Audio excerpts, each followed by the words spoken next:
if you were to choose the highest moment of your life now, what would it be? The highest goal for which you would travel to. Kuthumi gave a dictation in 1972 in which he talked about life beyond the veil. He said, to the earnest seeker and to all others, the contemporary world in which you live is full of danger and delight. Danger to all who, either through ignorance or disregard of cosmic laws, pursue the fashions of the times. And delight for those who lift their consciousness out of the levels of human thought that cause them to subscribe to human limitations. So long as man and woman are content to dwell in the veil of limitation, so long will the conditions of the veil be to the detriment of the immortal spark of God reality, which is at the core of being. Danger, fashions of the time. What is that? Drugs, sex trafficking, abortion, power over others, greediness, criminality, etc., etc., etc. Delight, spiritual awareness, prayer with answers, mystical daily experiences, watching the angels work, working with the angels, seeing the miracles day after day after day. He continues, regret that there remains much waving of arms and wagging of tongues in derision of those actions of thought and feeling which are intended to honor the Godhead. And there is great tendency on the part of mankind to pay homage to mortal companions whose sole claim to fame and friendship is that they happen to be questionably alive and well on the planetary platform at the same moment in history as you are. Did you notice in the news the other day, the University of Minnesota medical students, the new class starting out right now, they came for the initiating ceremony. During the during the ceremony, the main speaker of the day was introduced. A speaker who's known to be pro-life. In which case, dozens of the new students got up and walked out. Now, if I were the head of that university, I would have contacted each one of them and said, please go home. Forget about coming. For if you're closed to new ideas, and to thought and to open to think and see the whole picture. You have no right to be here in the first place. Amazing. Amazing. He continues. It is important that people cease to confine their concept of the living and the real to the flesh and blood creation, while they regard the consciousness that has departed from the body, abiding in the unknown realm, as dead. We recognize the dangers and death-like emanations native to the astral realm that have been intensified through the presence of necromancy, which we abhor. What is necromancy? Well, it's talking with the dead. You know, the mystical thing. You go to some individual with a certain dress and little candles around, and they try to bring up the dead. The dead. Not the living, the dead. We live in a death society. When somebody dies, he's done. We come, we cry, we say goodbye, thinking that's all that's to it.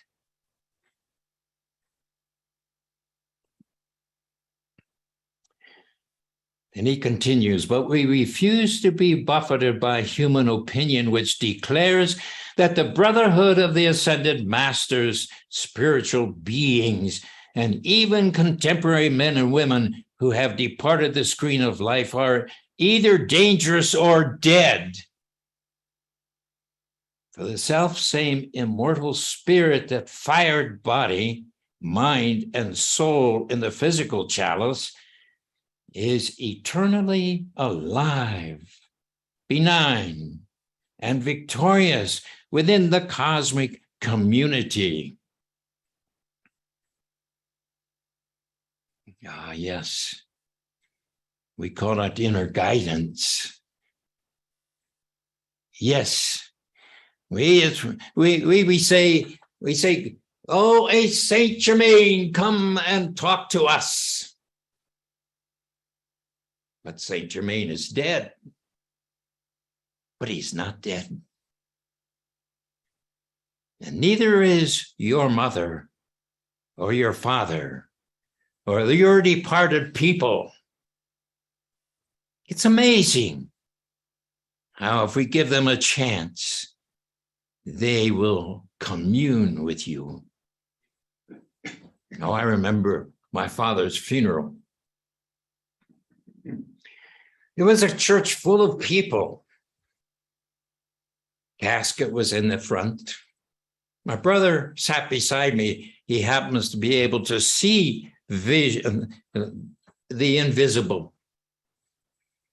And so as the service was going on, we kept talking back and forth. What's he doing now? My brother would say, well, he's standing at the head of the casket and he's smiling at all the people.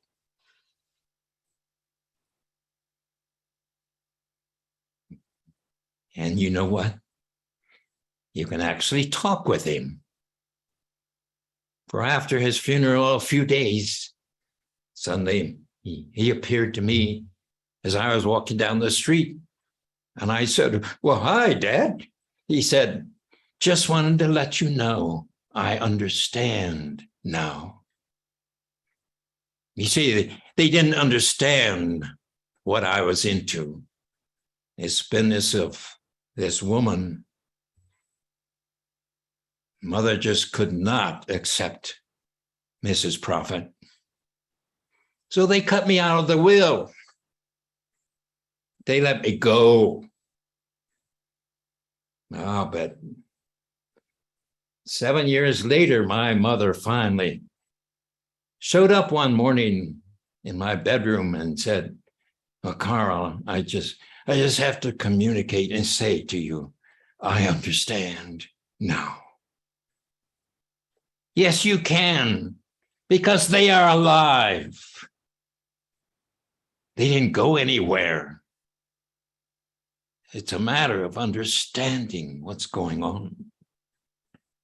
He says it's time that people recognize that a greater portion of reality can be perceived by the consciousness that is attuned to spiritual realms. From these realms, the heavenly brothers can reach out to mankind with ennobling concepts when their minds are free from mundane distractions of the physical realm. Indeed, if you relax and can let go of the physical realm, it's amazing what can happen. He said it is totally unwise to discount the presence of the great company of saints who have risen triumphant from the veil, for thereby one denies himself the blessing of cosmic truths that can be perceived by mankind, whether they are in the body or out of the body.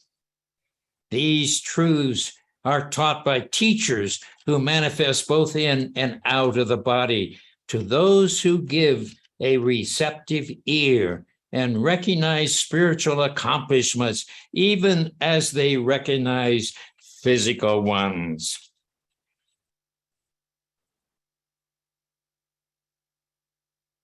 What a joy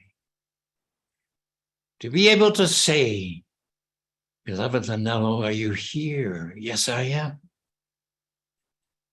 "What about this problem or this problem or that problem?"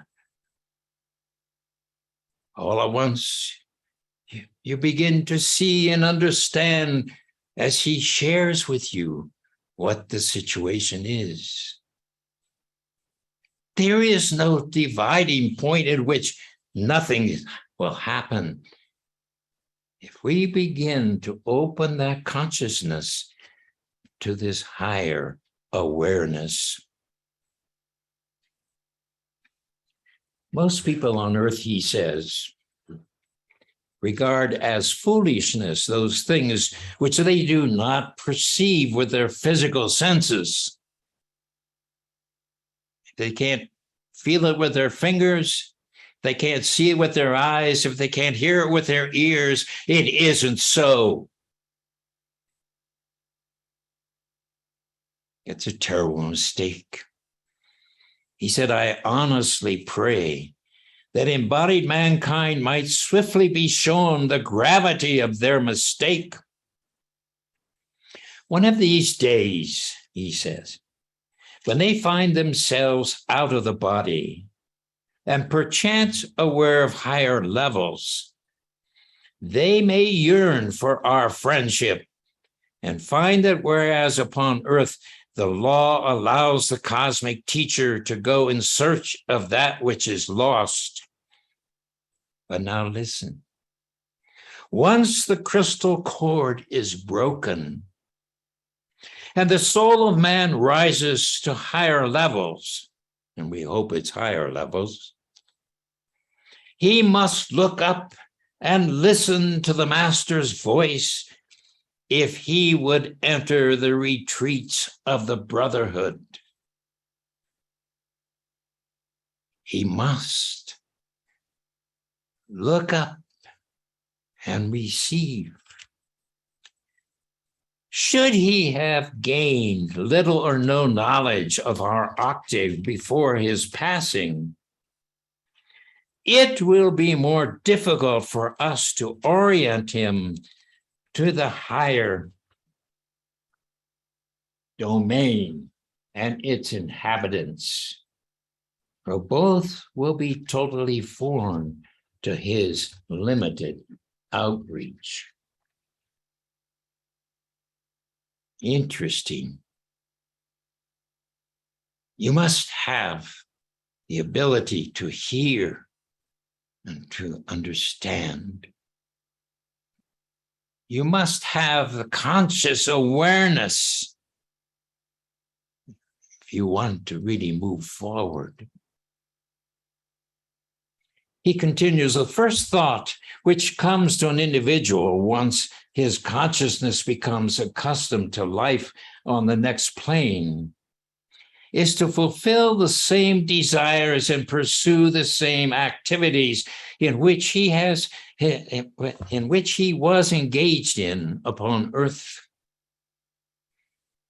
You have heard it said, he which is filthy, let him be filthy still. He which is holy, let him be holy still. The nature of man in his present realm of activity determines what he will be in future realms and whether or not he will be receptive,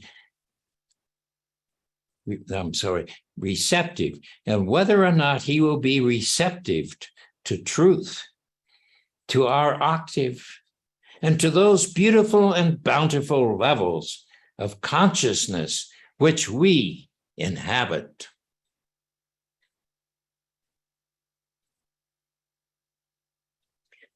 There is a term called devachan.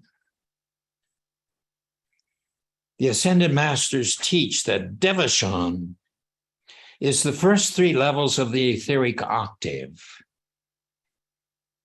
It is the place of wish fulfillment, where the soul may be assigned between embodiments to play out unfilled desires and prepare for the next incarnation. I will never forget Mother describing this. She gave an illustration. She said, here you have a boy who just loves trains. He has that inner vision of being an engineer and having this great big train going and so on. When he became an adult, he never got rid of it. He had his own train in his living room, and it went around and so on and so forth. To his death, he just loved trains. And so when he passed, he was given his wish, devachan, where he could just run the trains as an engineer, just run the trains and run the trains and run the trains, until finally he got so tired of running trains. He was now ready to say, is there something else in life? So he could prepare for the next incarnation where spiritually he could move on into a higher frame of reference. Amazing. Devachan. This is the danger of us becoming obsessed with certain things. That we love it and love it and love it. And so when we pass, we can still have love it and love it and love it until finally we begin to see that life is more than this. And we have to open that door to understand. He said, behold, now is the accepted time. Behold, now is the day of salvation, that all who are wise make their attunement now with the things of the Spirit, and at least become acquainted with our octaves and our teachings.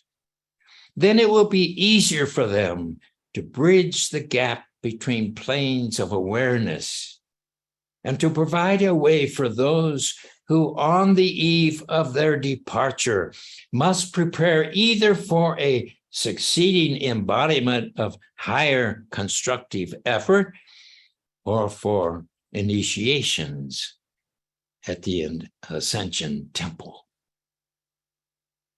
A little effort, he says, on this side will assist them immeasurably on the other side, both to work out the patterns of their karma and to make those karmic adjustments which are necessary if they are one day to receive the great boon of the ascension, which was accorded the Master Jesus.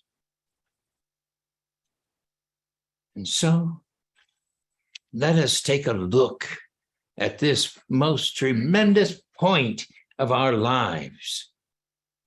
We spend all your life moving toward that one goal of the changeover into the spiritual.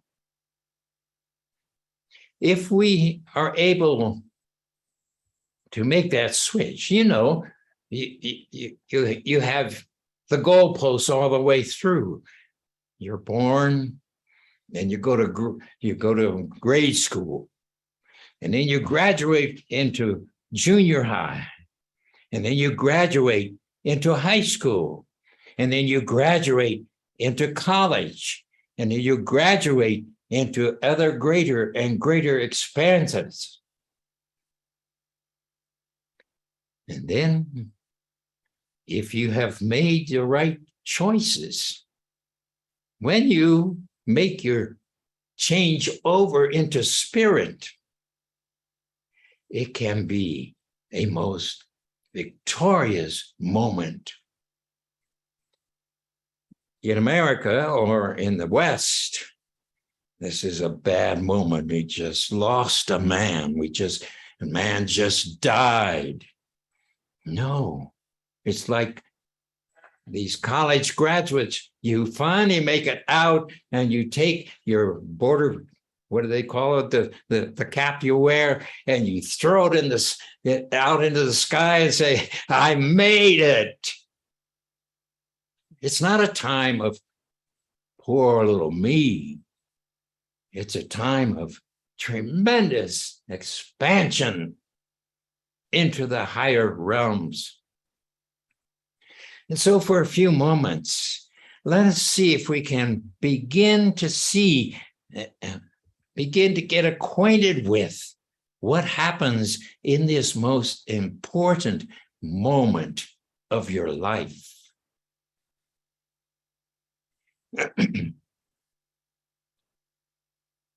We have become aware that within 5 days of that transition, within 5 days, things begin to happen. And instead of seeing it as something bad, he's going to die, we see it reversed. And we begin to see it as something great.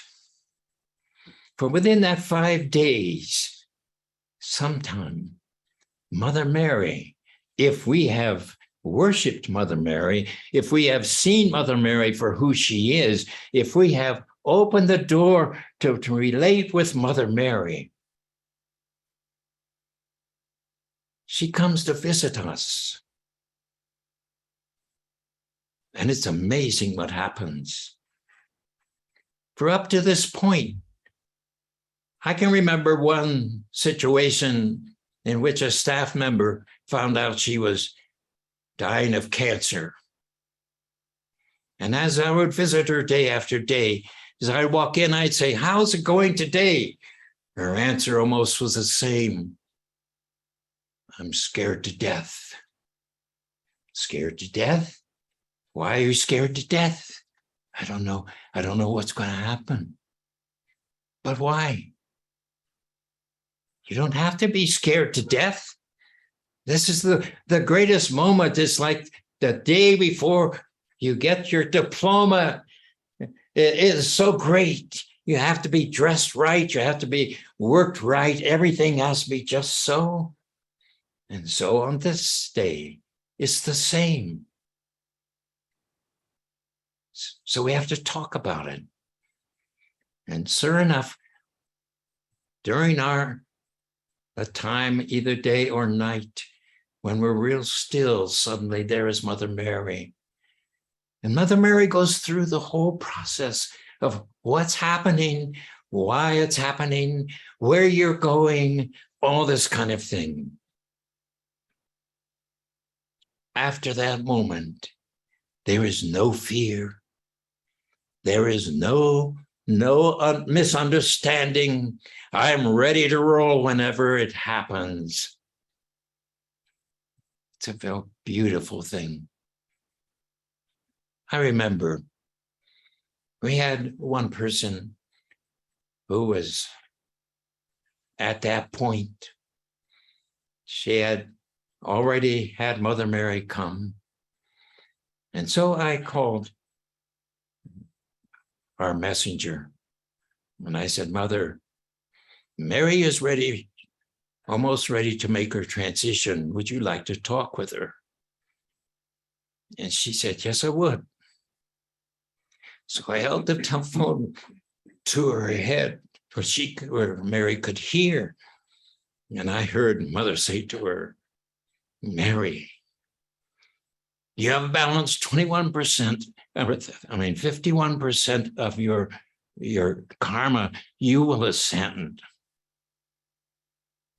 It was an explosion. All of us had tears in our eyes when she said, oh, Mother, thank you, thank you, thank you. The victory was there. As we begin to understand this moment, we begin to see it in its true status. There are many ways in which we begin to understand what is like on the other side. I want to discuss some of those. But before I do, let me finish this aspect. As you move close to the point of which you begin to make your change, several things happen. Energy begins to move from the extremities to the heart and then on up to the crown chakra. Often the person says, I feel cold. It's because the energy is moving away from the extremities. And if you look, you can sit at the bottom of the bed on a chair and visualize, just open the door to this opening, and you will see the light begin to form around the head, and it gets stronger and stronger and stronger. Parts of his body begin to break down and not work. You see, if you hold the light, hold it, that all at once other lights come and the three go. And when I saw that the first time, I went out to the nurse and I said, I think Mr. So-and-so just passed. And she came rushing in. She checked him out. Yes, Reverend, you're right, he passed. Once you see this, the excitement is almost more than you can contain. In fact, one of the situations we had, the nieces were sitting there and they could see the light as I could see it, but the sister was way out of attunement. And as the light began to form and she was just ready to leave, the sister reached up and touched the forehead as in an attempt to take her hand over their head. And immediately the light was gone and went back in. And he didn't come back for about 5 hours after I had gone home. When the nieces saw that, they said to their aunt, come out here. And they took her out and they told her you just ruined something. And so I tried to explain to her, all it was you interrupted the thrust of the soul leaving. So I went home, but at 2 or 3 in the morning, I got a telephone call from the niece. She said, she's gone. She's gone. I said, great.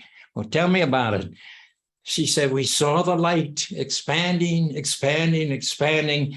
And all at once, another light came and they left. And she said, you know what we did? I said, what? Now, this was in a nursing home. They said, go for it, Annie. Go for it. Because I think the whole place heard it at 2 or 3 in the morning. It was great. These are the moments we live for. These are the moments we should see as victory, victory, victory. So what happens after that? Well, I should say first that after Mother Mary comes, a lot of times Lynella will also come, not at the same time, but at a different time.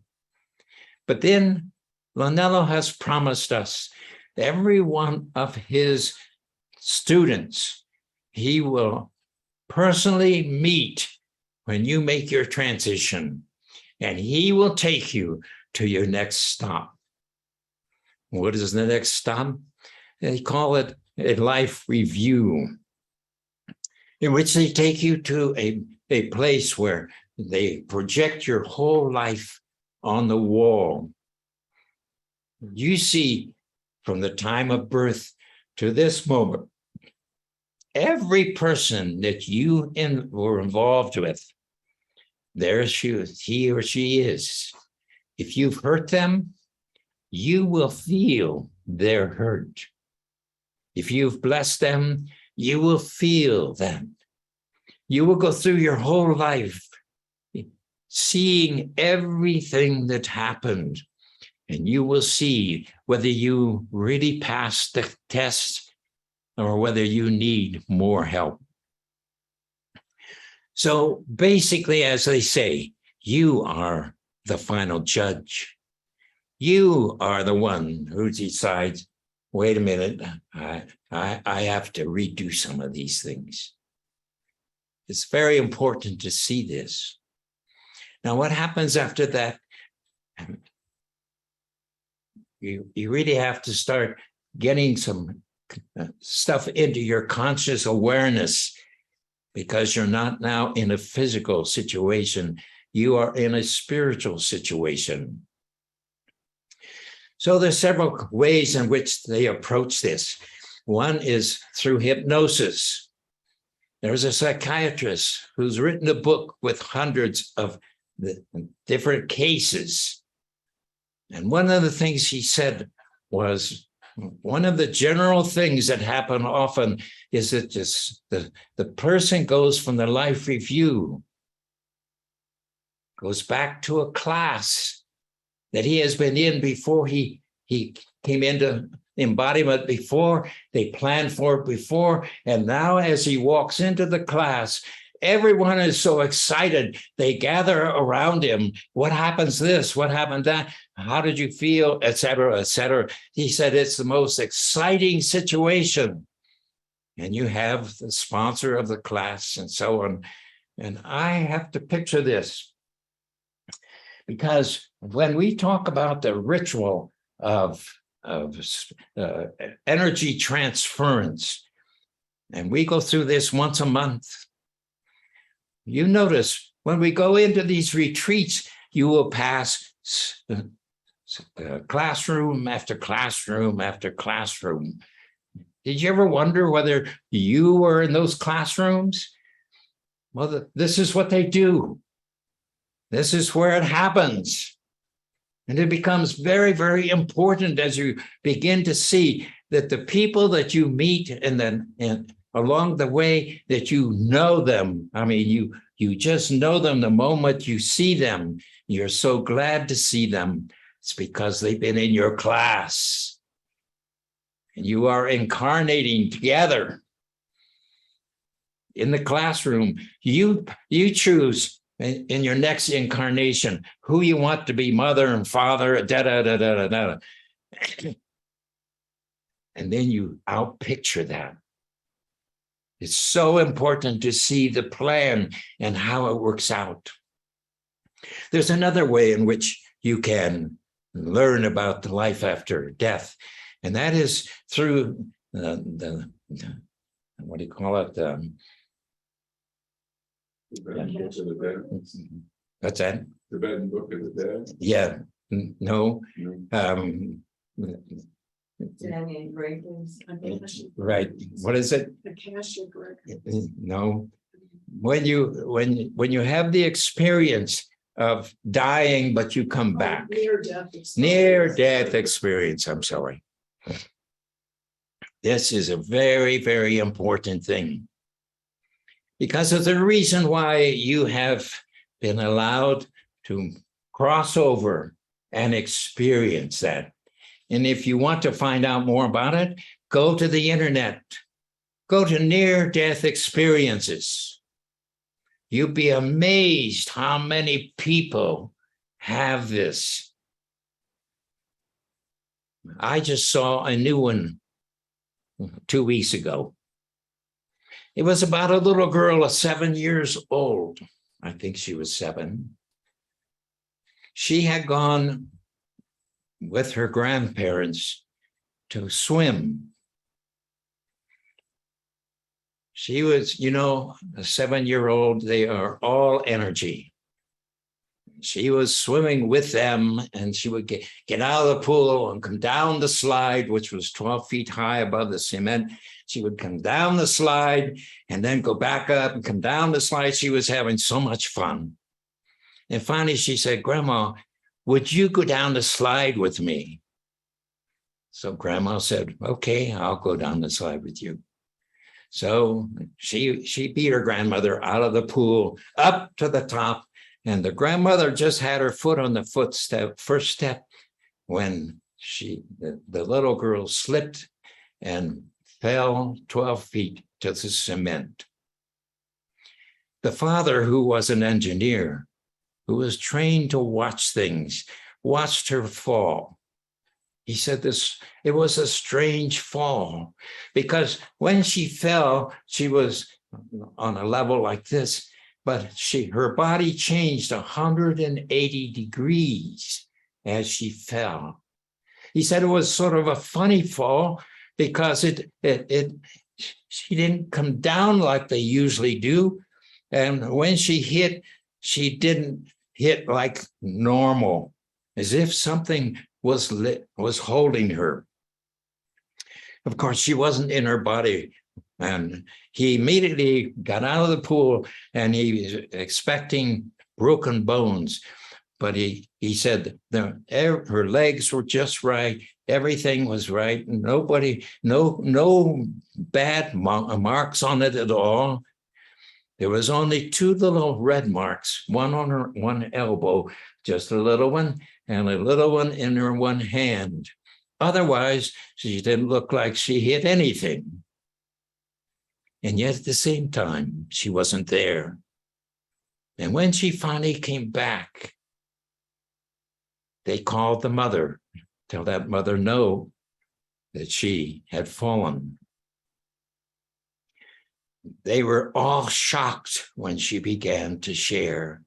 She said, "Mama, I went to heaven."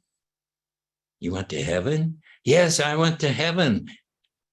I'm not sure whether she identifies, I forget whether she identified who she saw there, but she said, "I was in this room where all of these kids were. All of those kids were just like I am."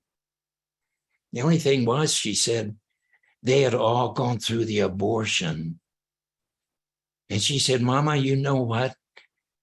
In abortion," they said she did not know anything about abortion, but she was sharing with her mother, do you know, Mama, they actually cut the baby apart in the womb, and they suck it out with some kind of vacuum.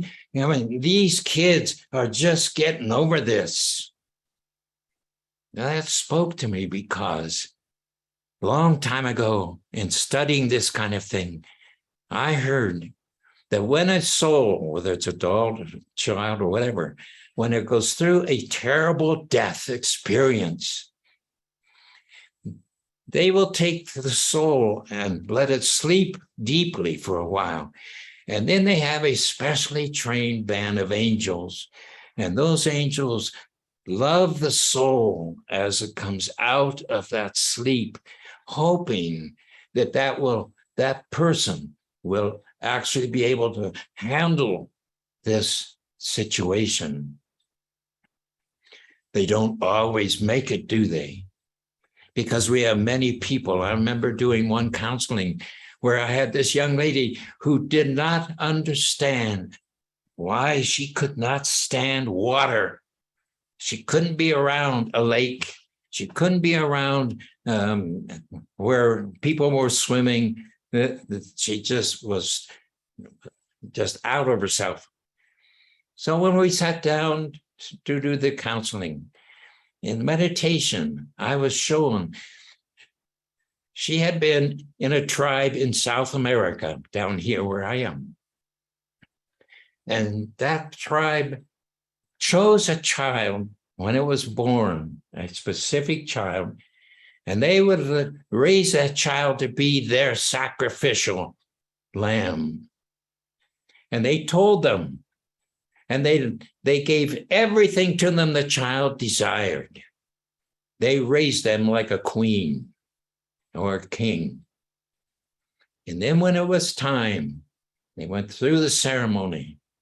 They threw the child over a very high cliff into the lake below. And she was still going through that. This is where we have to work with forgiveness. We have to work with understanding. We have to work with vision to help the child move through it. And you see many people still having problems from a past situation in a past life. So that your experience in reading about these people who are passed over gives you an opportunity to get a vision of what's happening on the other side. You will see other times where you actually are building yourself a home over there, not out of physical, out of light. And the light and the homes are just beautiful. They have large cities over there, very busy places. When you understand this, you can begin to see why people have this experience of moving forward. But I remember another situation in which Mother tells the story about how she had a master came and say, would you come with us? We need your help. Here was a lady who was standing along a roadside crying because she did not have any vision of what's to happen. And because she had no conscious awareness of spirit, she could not see angels who were standing right there. She couldn't relate to anything. She was totally lost. And Mother said, she went to her. She could see Mother because Mother had a physical vibration. And Mother's job then was to raise her awareness that life did not stop on the physical, but here is spirit and so on. And we need to understand this because you will find You will be involved in situations where people have no conscious awareness. When I would visit someone who was in coma and they had been in coma, etc., I would always try to get them.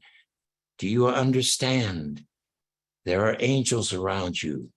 Can you imagine angels around you? Begin to see those angels that are around you.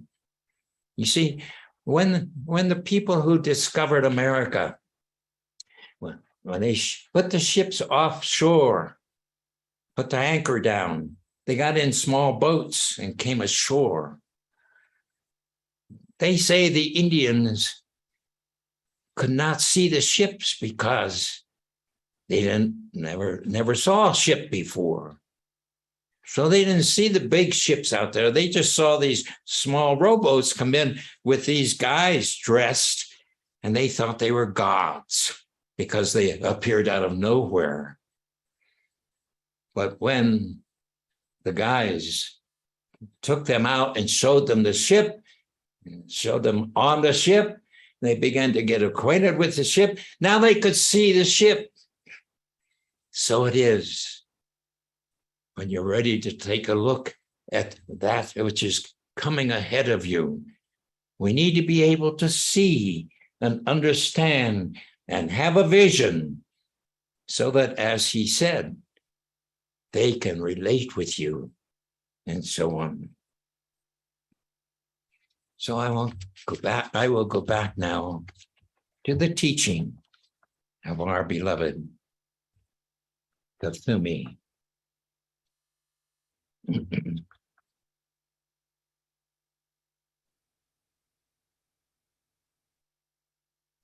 Yeah. I had so many more things I wanted to share, but our time is up. But let me say this.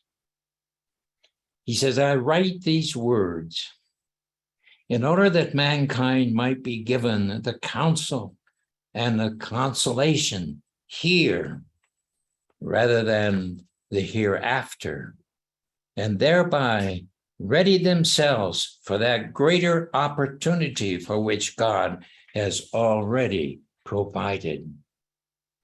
The cosmic hierarchy salutes you. Let none fear to do well, for the rewards of the infinite are both infinitely and finitely profitable. Devotedly yours, I am, Kuthumi. And so as we begin to see life at its highest point in the physical, could be very well this moment of transition. Let us begin to see the excitement that goes with it and allow ourselves to open the door to greater and greater experiences. We need to become intelligent about life after death. We need to become conversing with people. So when a child says, Mommy, what happened? This man, he's not living. Oh no, he's passed on. What does he do when he passes on? You can begin to give some answers, but you'd be surprised how older folks are very interested in what that answer is. For they themselves, as I am, age of where I am, you live with one foot on the other side. Every day you're thinking about whether you're ready to go, whether you are aware of the angels around you. A person, they say, knows a year ahead of time when you will start getting ready. So you start selling off a lot of your stuff. You start getting yourself ready to go. It's really amazing. It's exciting. It's that which we were promised, and which the early Christians really understood, because in their funerals, they didn't sit in silence, but they danced, they laughed, they worked together. It was a beautiful moment when a transition happens. And I would wish that all of us could have such reality in our consciousness, that you experience what I have experienced and more when you are seeing people making their transition. It's a most beautiful thing. I would tell one more story. There was a keeper who had a massive heart attack. My role on staff was that I was sort of the chaplain. I went to the hospitals. And so the call came into my office about 9 a.m. And the call said, John just had a massive heart attack. They're heading for the hospital with him. So I was about ready to go out and get in my car when Lynello said, no, wait, just wait. So I waited. They took the body 3 hours away to the hospital. All day, it was 9 a.m. All day I would say, now, Lynello, no, just wait. But I knew he was close to death. I knew it was important for me to be there. No, Lynello said, just hold on. About 4 p.m, he said, now go. And so I drove the 3 hours, came to the hospital, went to the emergency, rang the bell. The nurse said, yes. I said, this is Reverend Showalter coming to see John. And she said, oh, Reverend, just a minute. So she opened the door. She took me into his room, and he was in coma. And she said, John, here is your pastor. He's come to visit you. And she left. And I said, John, I'm glad to be here. I'm going to anoint you for healing now, okay? And so I anointed each one of his chakras. We call it the closing, the final thing. And then I said to him, you know, John, Lynello has come. He's standing on your left side. Can you raise your hand and take his? And immediately the bells rang on the emergency equipment saying his heart stopped. And the nurse came rushing in and said, Pastor, he just left. And I said, yes, I know. He said, he was just waiting for you. Yes. You can be in the same situation. Know what you're doing. Begin to be aware of this most important high point in life. This is what Kuthumi wants us to talk about today, so that we are understanding the excitement at this point of life. May God bless each one of us, that we can be led into these high situations. Beloved Kuthumi, thank you for this moment where we can open that door to consciousness as you see it, for we ask it in Christ's name, and we bless you in Christ's name. Amen and amen.